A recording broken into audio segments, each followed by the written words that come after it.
Assalamualaikum warahmatullahi wabarakatuh. Saya Muhammad Rafli Asrofi, kelas 11 SMA Negeri 1 Cerme dari Kabupaten Gresik.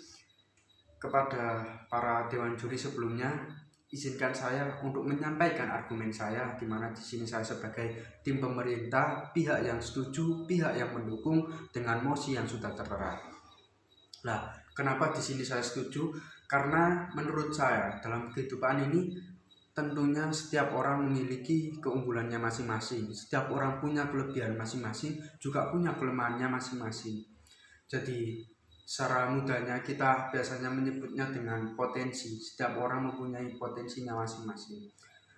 Kita tentunya tidak bisa memukul rata, tidak bisa mengharuskan bahwasannya semua orang yang ada di dunia ini harus bagus dalam satu bidang yang sama, termasuk di bidang akademis juga. Jadi di sini bidang akademis itu tidak bisa digunakan sebagai acuan, sebagai patokan untuk apakah seseorang ini layak, apakah seseorang ini tidak layak, apakah kurang. Tentunya tidak bisa. Kita harus memperhatikan, kita juga harus melihat bagaimana orang ini yang memang tidak bisa di bidang akademis, tapi orang ini punya potensi sendiri, orang ini punya kelebihan sendiri, meskipun bidang itu tidak ada di mata pelajaran. Contohnya, mari kita perhatikan seseorang yang mempunyai minat bakat di organisasi. Dia punya minat bakat untuk berorganisasi. Dia sebenarnya memiliki potensi. Dia bisa mempengaruhi orang lain, mempengaruhi orang sekitarnya. Dia bisa memimpin orang-orang di sekitarnya. Apakah ini bukan termasuk potensi? Tentunya termasuk potensi. Dan potensi seperti ini tidak dimiliki oleh seluruh orang. Karena ada orang yang memang bagus dalam memimpin, ada orang yang lebih bagus untuk mengikuti orang lain.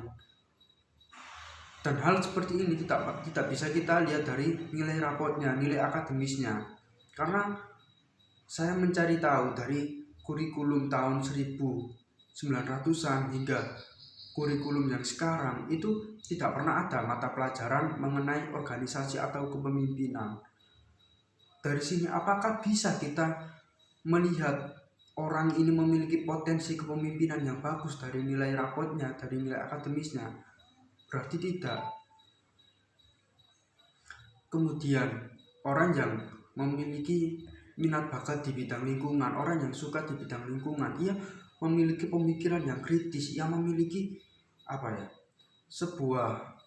sesuatu dalam dirinya untuk tergerak ketika adanya permasalahan lingkungan. Ia ingin menyelesaikannya, ia memiliki potensi yang besar untuk menyelesaikan masalah lingkungan. Dan sekali lagi saya mempertanyakan, apakah potensi seperti ini bisa kita lihat dari nilai rapot, nilai akademisnya?